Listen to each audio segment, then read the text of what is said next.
ప్రభునందు ప్రేమైనటువంటి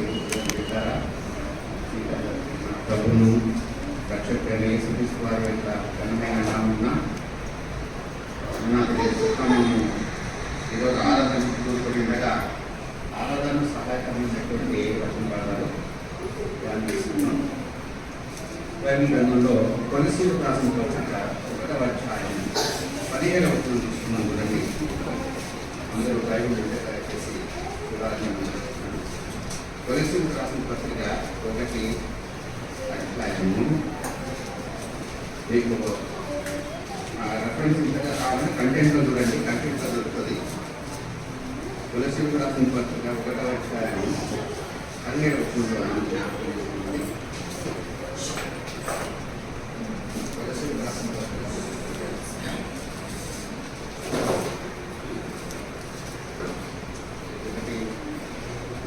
దయచేసి ఆయన అదృశ్య దేవుని స్వరూపి సర్వ సృష్టికి ఆది సంభూతుడై ఉన్నాడు. అలాగనే మరొక రెఫరెన్స్ చూస్తారు చూడండి,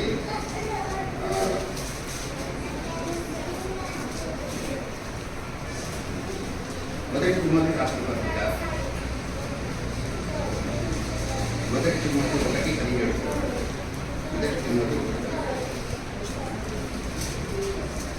తిమోతి 1:17 మాట్లాడారు.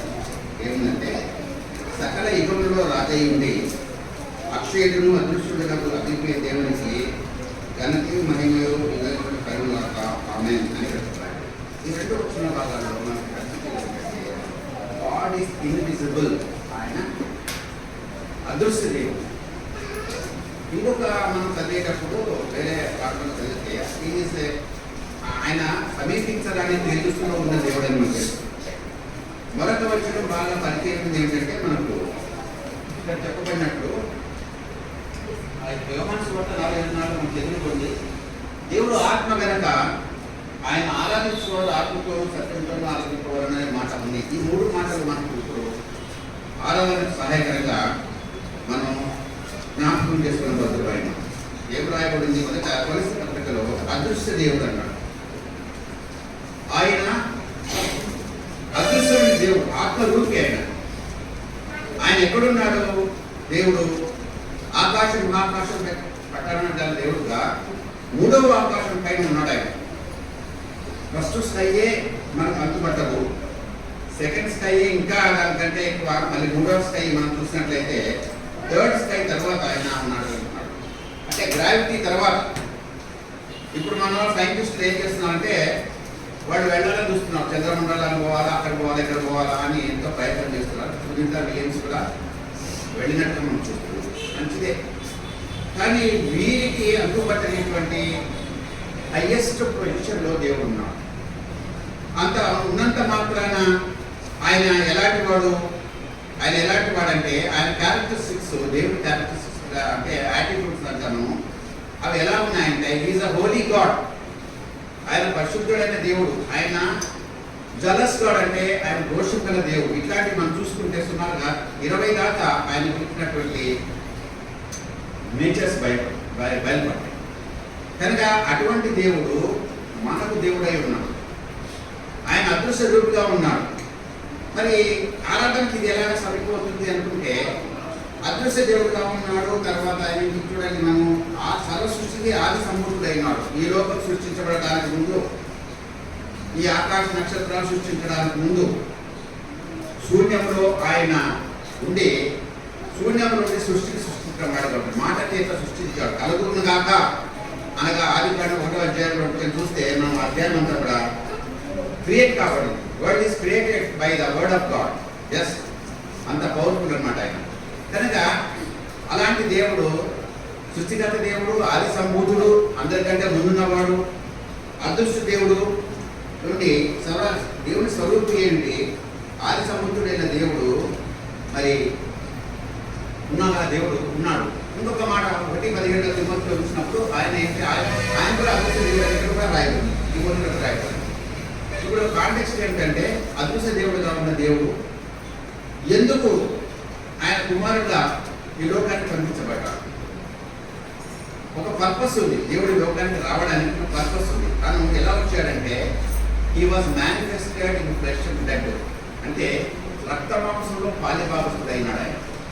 ఆత్మరూపైన దేవుడు, అదృశ్యుడైన దేవుడు, తండ్రి కనిపించిన దేవుడు, సమీపించడానికి చేస్తున్న దేవుడు ఇప్పుడు ఏమైనాడంటే తనకంటూ ఒక శరీరాన్ని అమర్చుకొని తల్లి చిత్తాన్ని నెరవేర్చడానికి లోకంలో ఉండేటువంటి ప్రజలు అంతగా నశించిపోతున్నారు పాపం చేత. ఆ పాపం చేత విడిపించడాలనే ఉద్దేశంతో దేవుడు ఏం చేశాడంటే తన సొంత కుమారుని, అందుకే దీనికి మనం కాంటెక్స్ట్ చూడాలంటే యోహాను సువార్త 3వ అధ్యాయము 16వ వచనంలో చూస్తాము. దేవుడు లోకం ఎంతో ప్రేమించను కాగా తన అద్వితీయ కుమారుని విశ్వాసం ప్రతి వాడును నశింపక నిత్య పొందినట్లు ఆయన అనుగ్రహించారు. We are destined to perish. మనం మన లైఫ్లో పర్పస్ తెలియకుండా మనం ఏమవుతున్నామంటే నాశనానికి పోతున్నాం. దేవుడి పర్పస్ ఏమిటంటే నా బిడ్డలు, నా కుమారుడు, నేను చేసినటువంటి నా యొక్క చేతులతో చేసినటువంటి ఈ యొక్క మనుష్య జాతి వాళ్ళు తమ జీవితాలలో నన్ను ఎరగకుండా, నా వెలుగు చూడకుండా, నన్ను గ్రహించలేని స్థితిలో ఉంటూ వాడు పెరిష్ అయిపోతున్నారు.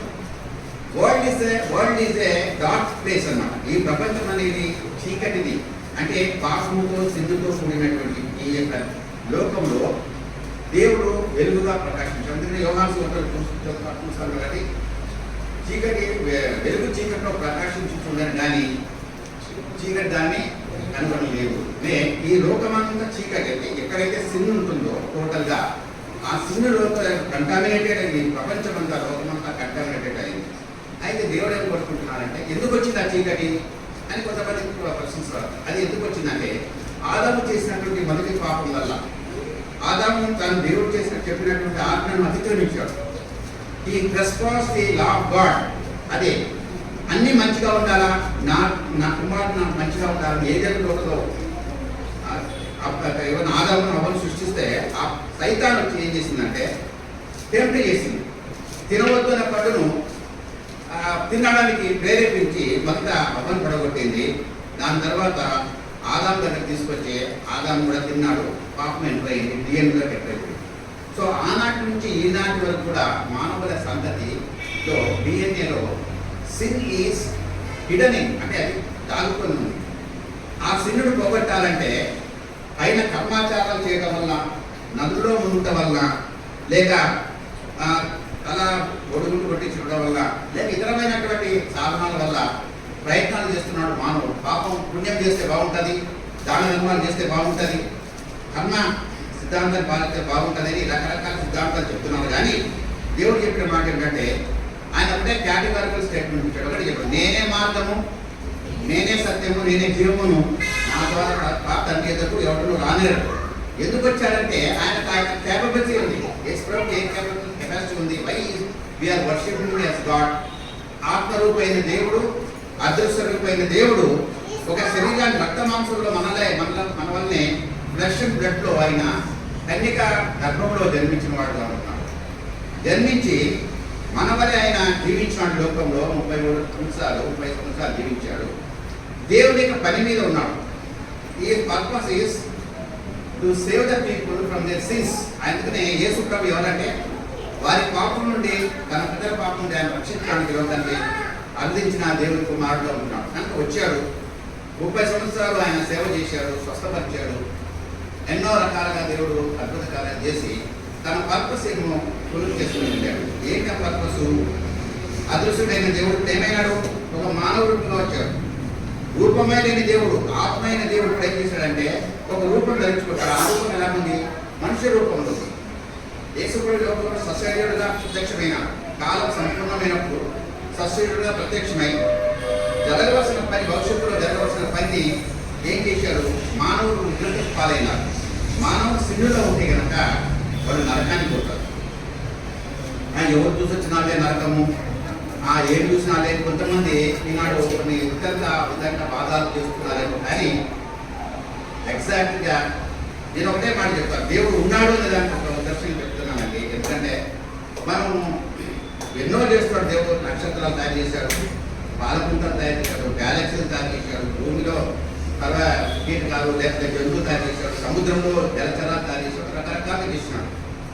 నేను ఒకటే చెప్తున్నాను, ఒక సైంటిస్ట్ కానీ దాని దేవుడు లేడనే వారికి ఒకటే ఏమిటంటే, ఒక చిన్న గడ్డి పువ్వు తీసుకోండి. ఇంతకుముందు కూడా చెప్తానండి, ఒక గడ్డి పువ్వు అది న్యాచురల్గా ఎంత బ్యూటిఫుల్గా ఉంటుందంటే, మార్నింగ్ దాని మీద వ్యూ పడినప్పుడు ఎంత దేవుడి బ్యూటీ అనేది అక్కడ కనపడుతుంది. దేవుడు ఉన్నాడని దానికి అక్కడ ఎందుకు వచ్చింది అంటే సైన్స్ కాదు, it is the creation of God. దేవుని యొక్క క్రియేషన్లో ఒక భాగంగా దేవుడు ఆ మొక్కలను మొలిపించాడు, ప్లాంట్స్ మొలిపించాడు, జంతువులు మొలిపించాడు, జలచరాలు మొలిపించాడు.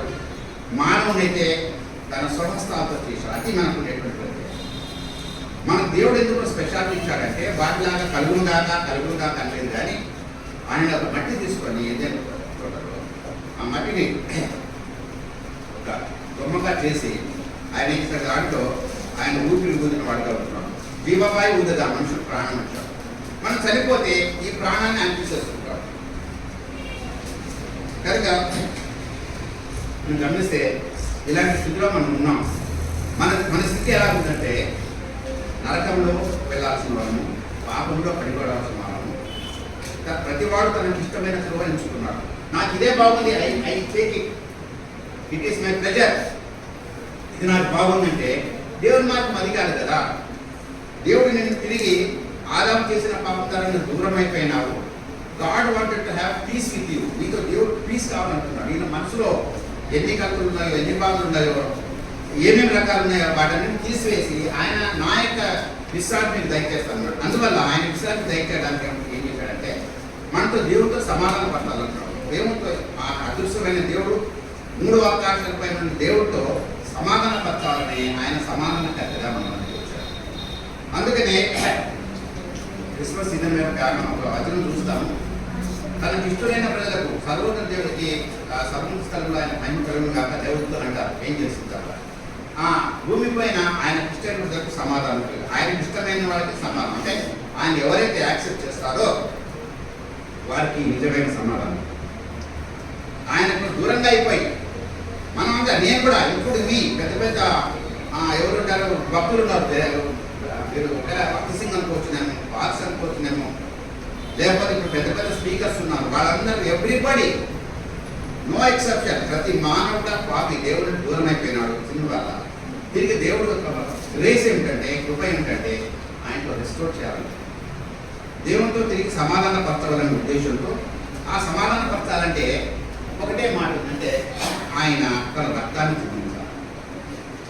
సో అదృశ్య దేవుడుగా ఉన్న దేవుడు రక్తం చిందించాలంటే శరీరంలో ఉండే రక్తమైన ఆ రక్తం లాంటిది అమూల్యమైనది. ఆయన రక్తంలో ఏ పాపం లేదు, ఆయన రక్తంలో ఎటువంటి నింద కళంకం లేని రక్తం ఉన్నది, అది చిందించాలి. అది రక్షణ కార్యం అంట. That is called the work salvation. కనుక ప్రతి మానవుడు దేవునితో రెస్టోర్ కావాలంటే, ప్రతి మానవుడు దేవునితో సమాధానం కలిగి ఉండాలంటే మనం ఏం కావాలంటే, ప్రభువైన యేసుక్రీస్తునందు విశ్వాసం ఉండాలంటే నేను నీ ద్వారా రక్షించబడతానన్నమాట. We are restoring. మనం వాళ్ళని చూసి దేవుని దగ్గర పోతే వాడు చూస్తే నన్ను సిద్ధపడతాను ఇది కాదు. You are having relationship with God. అది నీకు ముఖ్యంగా దేవుడు ఇస్తున్నాడు, గిఫ్ట్ ఇస్తాడు. Is giving you the free gift, the loving gift you, that you should restore your relationship with God. ఎలా రెస్టోర్ చేసుకుంటావు అంటే, through the cross of God. దేవుడు బలి అయినాడు కదా, ఆయన అదృష్టంగా ఉన్నాడు. మనం చేసిన పాపాల కొరకు ఆయన ఏమైనాడు, దాని శిక్ష పరుచుకున్నాడు. మనం కాళ్ళకు చేసిన కోలేని ప్రాంతాలకు వెళ్ళాం, దాని కొరకు ఆయన ఏం చేశారు, కాళ్ళలో శిలువ దించారు. మనం చేతులు చేసిన భయంకరమైన పాపాల కొరకు ఆయన ఏం చేశాడంటే, ఆయన చేతిలో మేకులు పడుతున్నాం. మనం తలతో చేసిన ఆలోచనల కొరకు ఆయనకు ముళ్ళ కీర్తం పెట్టారు. మన హృదయంతో చేసిన పాపాల కొరకు ఆయన పక్కన పడగలుగుతారు. ఇట్లా ఆయన మన శిలువలో అవమానపడ్డారు. అంత గొప్ప దేవుడు. ఆయన అనుకుంటే దేవదూతలు వచ్చి ఆయన కాపాడతాయి. మీరెవరు మా దేవుడు నా ప్రభుని ముట్టుకోవడానికి అంటే అయిపోయేది. లోకం రక్షణ ఉండేది కాదు, అందరూ నరకానికి పోవాల్సిన వాళ్ళే. కానీ దేవుని యొక్క ఉద్దేశం అది కాదు. ప్రతి ఒక్కరు అందరూ అంతటా మారు మనసు పొందవాలని దేవుడు ఆజ్ఞాపిస్తారు. మారు మనసు అంటే దేవుని ఎందుకు మన మనసు మార్చుకోవడం. ఇక్కడ ఏం లేదు, ఇక్కడ మతం కాదు, లేకపోతే ఇంకోటేది కాదు. నువ్వు ఏ మతానికి చెందినా, ఏ కులానికి చెందినవాడైనా నీ మనసును మార్చుకోవడం. ప్రభా, ఐ అండర్స్టూడ్ యువర్ గ్రేస్, నేను అర్థం చేసుకున్నాను కనుక నీవు నన్ను రక్షించడానికి లోకానికి వచ్చినామని నమ్ముట ఫెయిత్. మన క్రిస్టియన్ ఉండేటువంటి ప్రార్థన అంటే faith in God. Other things you leave అన్ని వదిలేసేసి దేవుని విశ్వాసం ద్వారా నీవును ఇంటి వారిని రక్షించబడుతున్నాను. ఆయన రక్షించడానికి సేవియర్గా ఈ లోకానికి ఆయన అందించాడు. ఆయన తండ్రి మాట నెరవేర్చడానికి అప్పుడు ప్రవచనాల్లో చెప్పబడిన మాట ప్రకారం కలవసలో మనం నవ్వించి సమాధి చేయబడి తిరిగి లేచి ఉంటుంది కదా, తండ్రి కృపాలను గుర్తించి విజ్ఞాపన చేస్తున్నాడు. నా కుమారుడు అంటే తండ్రికి కోపం ఎక్కువ, యెహోవాకు కోపం ఎక్కువ, సుమారుడు అయిన ద్వేష ఎక్కువ. కనుక ఏమంటున్నాడు, నాన్న ఆ పిల్లవాడు రక్షణ లేదు, పలానా వ్యక్తికి రక్షణ లేదు, పేరు పేరుని పెట్టి దేవుని దగ్గర ఆయన ట్రీట్ చేస్తాడు. అడ్వకేట్గా ఉన్నాడు.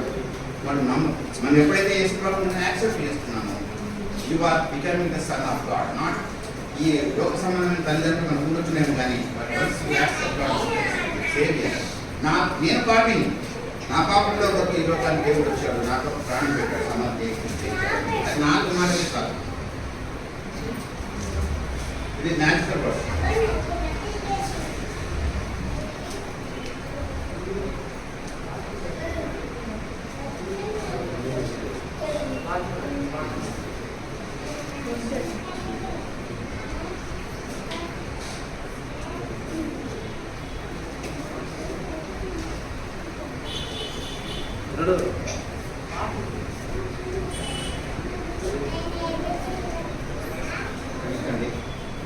కనుక ఈ పదాలు మనం జ్ఞాపకం చేసుకోవాలి, దేవునితో సంధి చేయడానికి.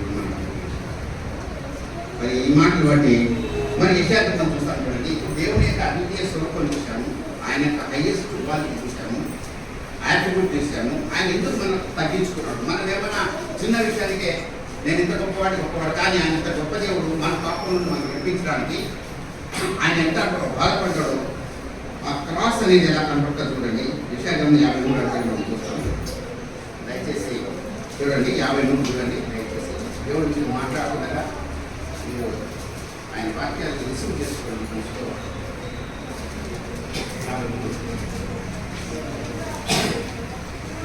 ఆలోచన తీసుకుంటాం 5 చూస్తాం. ఆయన ఏమన్నాడు, మన వల్ల ఆయన బాధపడ్డాడు. నిశ్చయంగా అతను మన రోగం భరించను, నాకు మన వ్యసనంలో సహించను.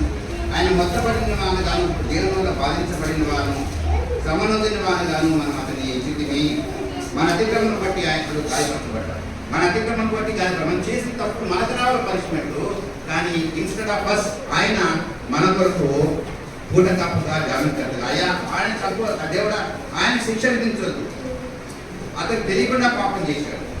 ఇప్పుడు ఆయన పాపం తిరిగి విముక్తి చెందడం నేనే వచ్చాను కదా, నా రక్తం వారికి శుద్ధీకరణ జరుగుతుంది అని చెప్పేసి ఆయన దేవుడు మనకు అడ్వకేట్గా ఖచ్చితంగా చెప్పడము, క్రియారూపకంగా ఆ శిలలో మరణించాడు. ఆయన పడిన వేదాలు మనం తప్పించడానికి, మన దేవుని యొక్క ప్యూర్ నుంచి దేవుని యొక్క ఆ యొక్క ఉగ్రతను తప్పించడానికి ఆయన ఏం చేశాడంటే తను తగ్గించుకున్నాడు. ఎందుకు తగ్గించుకున్నాడు?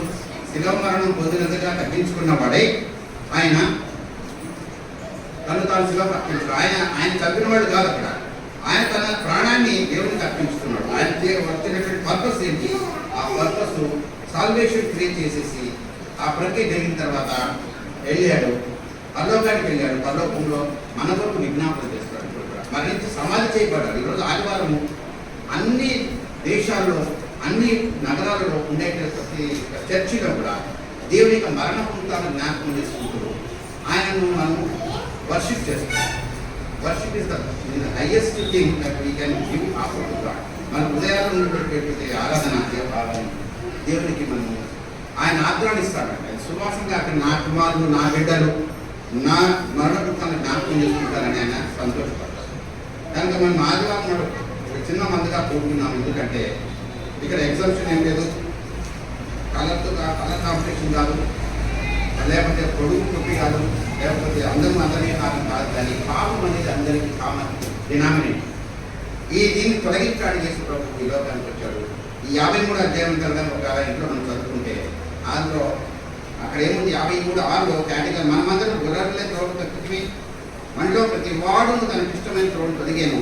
యెహోవా మన ఎంతటి దోషం అతని మీద ఉంటుంది. మనందరం వెళ్ళిపోతున్న ఇష్టం వచ్చినట్టు మన జీవితాలు ఈ లోకంలో ఎన్నో రకాలైనటువంటి అట్రాక్షన్స్ పట్టి వెళ్తున్నాం. దాన్ని ఆయన ఏం చేశాడు, అయ్యో అట్లా వెళ్ళిపోతే కదా నరకానికి పోతానని దేవుడు ఏం చేశాడు, ఒక మార్గం నేనే సత్యం నేనే జీవం నా ద్వారా తను దేవుడు రాడేటట్టు మార్గం ఆయన నెరవేర్చుకుని లోకానికి వచ్చాడు. తన ప్రాణాన్ని బలిగా అర్పించుకున్నాడు. ఆ యాక్ట్ చేస్తేనే మనం దేవుడితో సమాధాన పడతాం. ఆయన సాటిఫై చేయడం వల్ల మనం సమాధాన పడ్డాం దేవుడితో. కనుక ఆయన మన కొరకు తండ్రికి మనకు మధ్య ఉన్నటువంటి దూరాన్ని తగ్గించేసి తిరిగి ర్యాపోర్ట్ లేకపోతే దేవుడితో రికన్సిలియేషన్, దేవుడితో సమాధాన పడేదానికి అవకాశం ఉంది.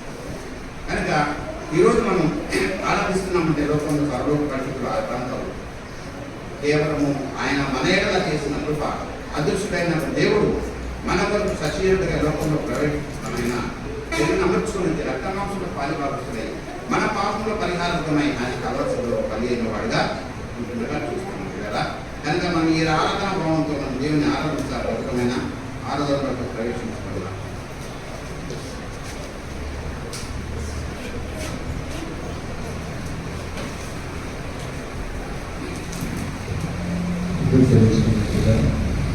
తండ్రి పరిశుద్ధుడా, నమ్మకమైన ఘనమైన శ్రేష్టమైన బహుళమైన పూజనీయమైన గొప్ప నామాన్ని బట్టి స్థుతిస్తున్నాను తండ్రి. సర్వాధికారి, సర్వలోకానికి, సర్వ సృష్టికి ఆది సంపూర్ణుడు, ఆరాధించబడుతున్న దేవుడు తండ్రి.